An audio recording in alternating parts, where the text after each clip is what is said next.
Only in America. Only in America. Only in America. Only in America. Only in America. Only in America. Only in America.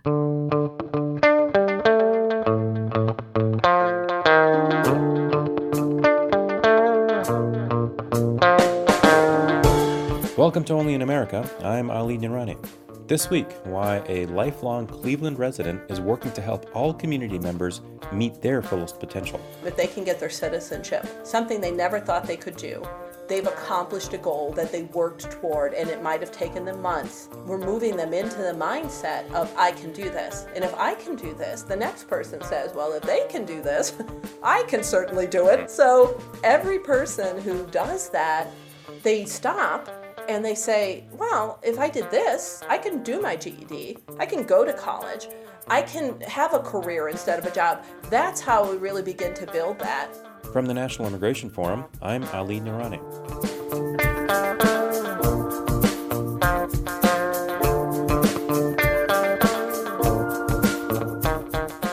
On a previous episode of Only in America, we heard from Adrian Botta, a Cleveland-based entrepreneur and a refugee from Romania. I met Adrian at a statewide convening of faith, law enforcement, and business leaders that we pulled together just outside of Columbus, Ohio, a few weeks back. And the convening was designed to address one question.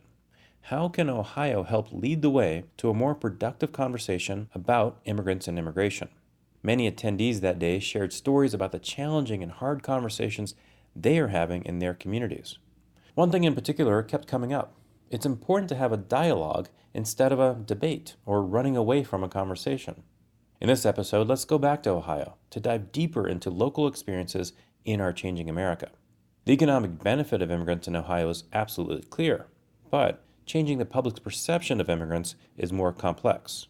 Communities across the U.S. are grappling with issues that, at their core, center on one question. Are immigrants integrating or are they isolating? Well, a 2015 report from the National Academies of Sciences, Engineering, and Medicine, the first major report on immigrant integration since 1997, found that immigrants are moving throughout the country, including to areas that have not witnessed a large influx of immigrants for centuries. And according to the report, immigrants moving into these new localities are raising new challenges of integration for many communities and small towns that just haven't had a substantial immigrant population. Yet, at the same time, many places have adopted welcoming strategies to encourage immigrant workers and their families to not just integrate into their community, but to really become a part of their city, of their town. All to say, it's important to have community-based organizations working on immigrant integration, tailoring programs to a community's specific needs and building something that works for everyone. Programs that provide skills and opportunities, or simply a space for community members to come together and share a meal and break down barriers are an absolutely critical starting point. The more we embrace and include immigrants in our communities, the better off we're all going to be.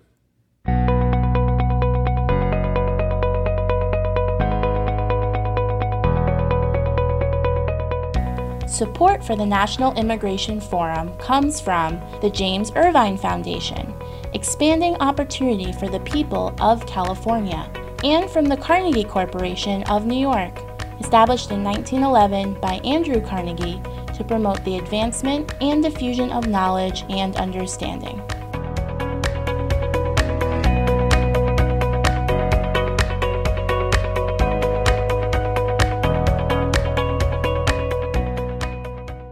Another local leader that I met at our convening was Eileen Wilson. As a lifelong Cleveland resident, Eileen is dedicated to making her city a welcoming and inclusive place for all its residents. As the director of Refugee and Immigrant Ministries at Building Hope in the City, Eileen oversees an incredible range of programs that help new residents transform a foreign place into their new home. It's work like Eileen's that will help communities answer tough questions and build unity. We talked about Eileen's immigrant story, the love she has for her hometown, and the importance of, well, tough love in her work. So, Eileen, thank you so much for joining. Really appreciate this. So, before we start talking about what you do with the organization, tell me a little about yourself. Where did you grow up? So I was actually a native Clevelander, been there all my life. Mm-hmm. I am the child of immigrants. So my mother and father came over. They met here. My mother came from Ireland when she was 20-something, came through family reunification. My father actually left Scotland and came through Canada and ended up in Cleveland through a job, so like we would say employment, visa. And they met here, they married here, and they did not have their green cards for 40 years. So I lived really with the same story of the people that I'm working with for all of my life, but didn't understand it. So we lived in Brook Park, right by the airport. My father worked for Ford. We were here forever, really into my mother's Irish culture. In fact, the Cleveland Irish Cultural Festival is run by a lot of my family. We prospered. We have 150 people of my immediate family, all on the west side of Cleveland. So that story of how you get to be part of a society, part of America, is very close to my heart. So I went to high school here, went to college, and just loved Cleveland really from the beginning, and wanted it to succeed. And it always shoots itself in the foot. So, but I'm still rooting for it. So tell me a little about growing up. What was it like growing up, and when you realized, that your parents were immigrants, but kind of without that green card for 40 years? Yeah, it's very interesting, especially when I look back now, because I was about 40 years old when I realized that I was different. Until that point, I thought of my parents as being from one country, and that was their story in their country, but I was American. And when I work with the refugees now, I work with the teenagers, I tell them all the time, your child is like me. I understand your child. Your child will speak one way to you, and that will be the cultural understanding for your country. But they will mentally shift and talk to their friends as if they are American. American is not a place, it's a state of mind. And so people don't come here and all of a sudden, it's not like Iraq or it's not like Iran, you're there for thousands of years. Everybody here is no more than 200 years at the very most. And so everybody who's coming has the same story. It's not about place, it's about the idea that everybody in their teenage years comes and they decide that this is who we are going to be. No teenager wants to be different, so they all blend in. Doesn't matter where you're from, we all become what we call this generation. So it's about age.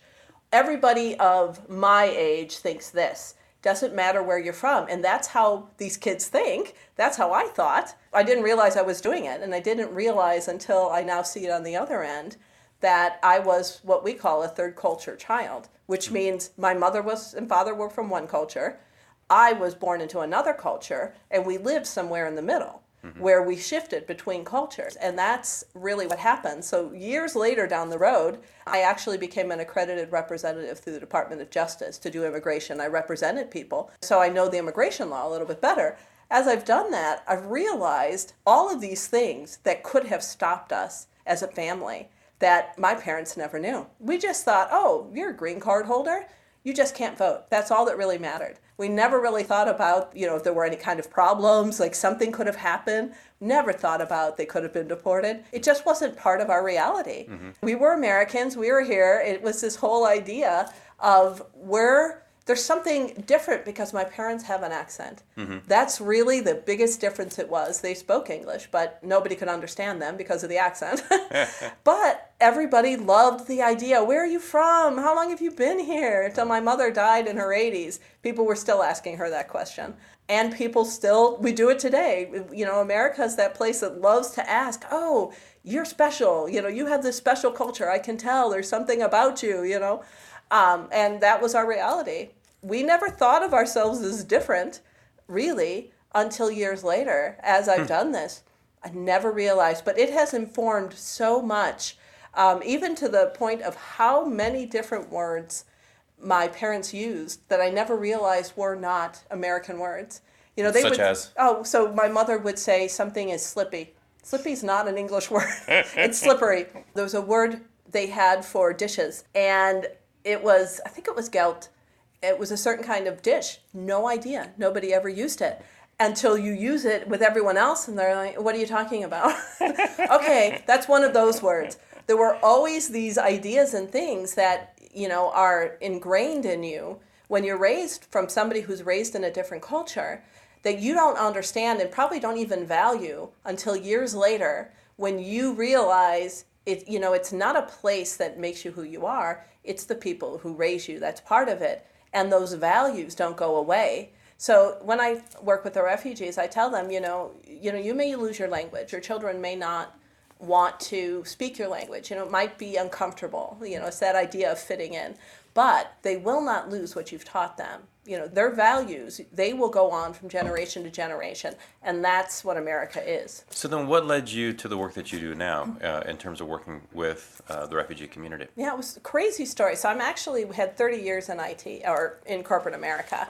10, I worked for Goodyear, just in business. I had another 15 in IT. So after, one company buys another company, I was laid off.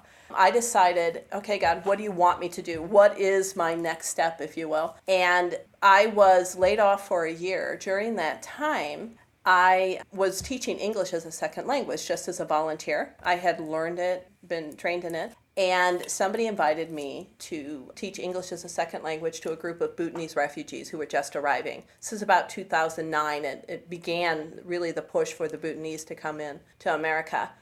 I taught these classes. There were probably 40, 50 people all coming in, all brand new refugees. And I realized there was an entire subculture I had no idea about. How did they come? Who were they? What is life like? So my idea of what America was shattered, really. I thought America, living in the suburbs, I went to private high school, right? I thought America was A. And then I realized that America has A, B, C, D, E, F. There are so many stories out there that you will never be able to capture them all, because every time I think I understand someone's story, somebody else comes in with a crazier story. And I say, how could you possibly be your story? But it's all over the place. As I began my own journey of understanding, how do people come? What is that refugee process? How are these people getting into the United States? That whole story is what drew me into this. I liked teaching English as a second language. IT is a very thinking industry, whereas this is a very relational. And so it really drew me. I was able, as I did this, I built relationship. I came on staff at Building Hope in the city where I work. And I began to build relationship and understanding in the community. Through that, I wanted to understand what was the gap in services. Like, what is it that people really need to move forward? Because you can be extremely relational. We could all sit down and have a lot of hospitality. That doesn't mean that people can actually integrate into a community and move forward. Yeah, so my take on that is like nobody ever walks into an organization like Building Hope and says, please integrate me. Right? People are looking to build a very specific set of skills. And they want an immediate fix, right? So if you're a refugee and you're in camp for 25, 29 years, you're going to come, you've lived your entire life, day by day, as a person who is surviving. That means I have food for that day, I did something that day, my children are safe that day.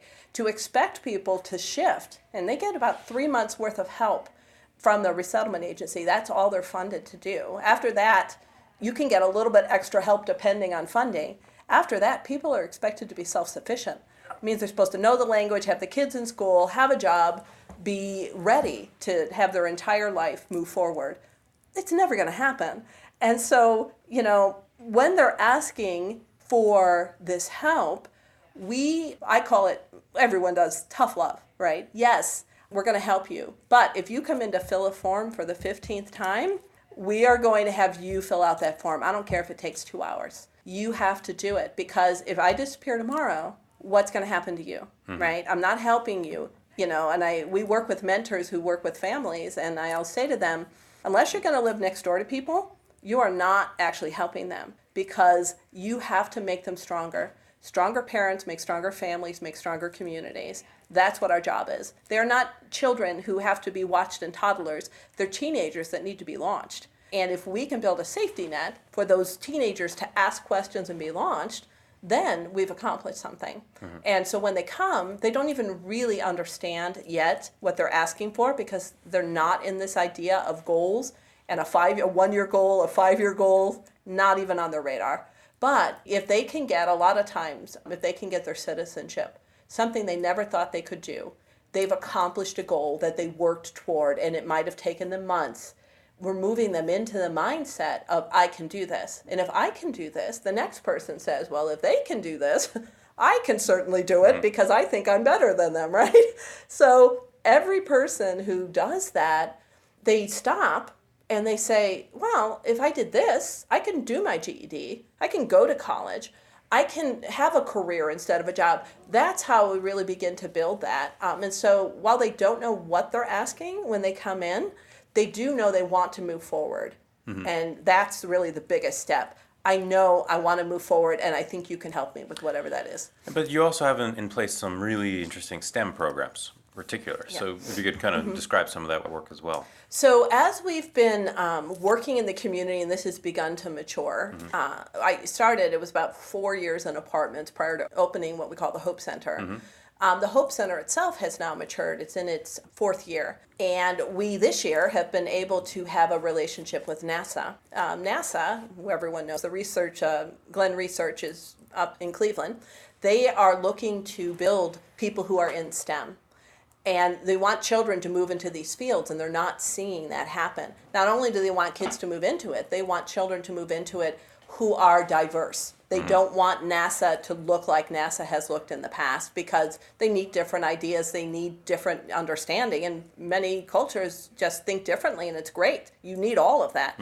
So they were looking at underrepresented people to come into STEM programs. And they, in Ohio, they only had 3 camps that they had children in either a low-income area or maybe in the country because it was underrepresented. We were one of those at the Hope Center. So we've been able to have the children work on the problem that they gave them to solve was you need to measure the moon. So they have to build actually a Land Rover, little Land Rover that's can be, they build it themselves, or it can be like a remote control car. Then they are using the electronics to be able to get the temperature gauge connected. Then they are using something called Raspberry Pi, a certain kind of programming that will allow them to connect to the computer. It's wireless over the phone, so it's using all of these technologies, using all of these things that a child would be interested in, and giving them an idea of, wow, I can do this. You know, it's take it step by step, break it down, we can do this. And that's what we've been doing with NASA. You mentioned that, you know, from different cultures, these different ideas come together. So as they've been building this rover, how has that kind of been realized? When you're listening to them work through these problems, like, kid who grew up, you know, was born and raised in Cleveland, probably wanted to come up with that idea. You know, it's really interesting because when children are raised in an environment where they have to problem solve, they're really good problem solvers. You know, kids that are raised here, for the most part, really don't have to solve problems that are survival problems. They're solving problems that they're given. They solve it, it's nice, it's not life or death, or it doesn't really matter. These kids have been raised to solve problems of survival. You know, how am I going to fit and be able to take this amount of food back? How am I going to be able to grow crops in this area? You know, so they're very good at mathematical and spatial and engineering because they've had to build things out of nothing, right? They didn't have all this engineering. They basically built what worked. And so they started, you know, what we would call simple STEM, almost what they did in the 1800s, right? They started before they even knew what it was. And now we're almost just putting a box around it, saying you already have these skills, you know, let's release them and help you understand that you can do this. It's very difficult when your parents come here and don't understand how to move you forward, how to go to high school, how to go to college, like take advantage of opportunities. Yeah. If they don't know that, how do these children move forward? But they have an innate set of skills. They do, right? And many of the cultures coming are extremely group-oriented, you know, whereas the United States is very individualistic. And as individuals, you know, we'll look at a child and say, wow, you're doing really well. Let's help you move forward. You can be this self-made man who pulled themselves up by their bootstraps and started this company. We love that story in America. Well, a lot of the cultures that are coming are very group-oriented. The child, the person, doesn't want to be pulled out and said, we're going to focus on you. I want the entire community because that's your understanding of who you are, right? And you've been taught from birth. It's the group that helps you. It's the group that keeps you safe. It's your group that matters. And so we really need to be careful in how we're doing that so that the children understand this is better for the entire community. The community needs an engineer. The community needs a doctor. The community needs a plumber, right? To move forward, the community needs people who are from their culture, yet understand that you have to have certain leaders. And that's part of the whole process. So then, speaking of community, how has the broader Cleveland community, seen the influx of immigrants and refugees, and how has that understanding and response changed over time? It's been very interesting to be in Cleveland. Cleveland's always had its little communities. We have Little Italy, we have the Polish, I'm part of the Irish community, the German community, the Ukrainian, right? We've had that in the past. We've had a lot of different communities. As it has changed and shifted, I think we are still accepting that people are coming and they may be different, but still as interested in where are you from? We are such a foodie city in Cleveland. Everybody loves food. That using food to bridge the gap has been a great way that people have said, wow, I love your food. I love who you are. I will accept you. I will go to your businesses. So we've seen great response in that way. We have a lot of people who come, regardless of what they believe on any political or social level or any level. There's just people who believe, I think this is the right thing. And I want to know who my neighbors are because I see they're struggling and I want to help them.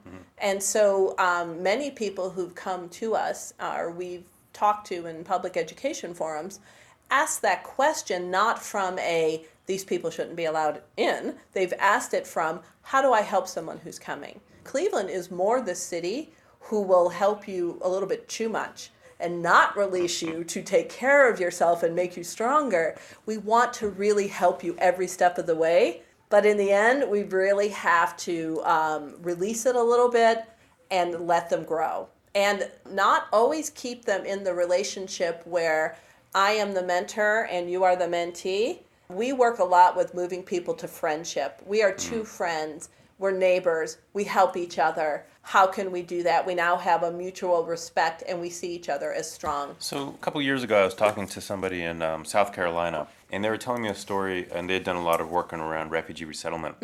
There were families who the church had helped resettle, and the families were very grateful. But one of the things that they said, the refugee family would say, is that we're thankful, we're grateful, we so appreciate what you and the church have done, but one thing has never happened. And that is an American family has invited us over for dinner at their home. Have you seen that play out in the work that you do? It's really interesting in Cleveland. We have a lot of people who have a lot of people in homes. We have people living with people in homes. We have people who've taken in children. Sometimes families are lost. So that's not the Cleveland story. I think that's probably more the story of a city where it's not as normal, where you're having a little bit of a higher thinking that the help someone needs is this help, and I'll keep you there and I'll help you there, wherever there is. In Cleveland, because it is the second poorest city in the United States, we tend to help each other, and so it is more collaborative. And so the idea of having people over and people having you over is very common. People like to go in and go to someone's home. They like the way it's decorated. They like to see what other cultures are doing. They like to have meals within people's homes. They also like to have people over to their house to say, hey, you're part of my family.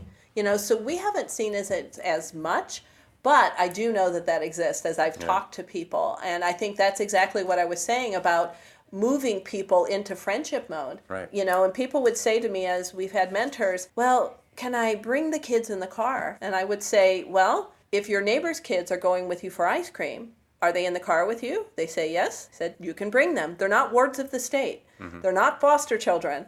They are adults who live here and they have families. Treat them as if they were your neighbor. Sounds just like amazing work that's happening at Building Hope. So the name of the podcast is Only in America. Question I ask of everybody is, just to finish the sentence, only in America, ... Only in America could you have a city that everybody looks at as being a city. They're not quite sure, what is this city? Will it ever make it? And yet in Cleveland, we've been able to start this welcoming of refugees, this refugee services collaborative, in which all the organizations come together under one umbrella to work together and are completely collaborative. Not seeing that anywhere else. We don't fight for grants, we go together for grants. We don't fight for people, we work together so that all of our services help and wrap around a family instead of dividing them. Thank you so much. I really appreciate this. Thank you.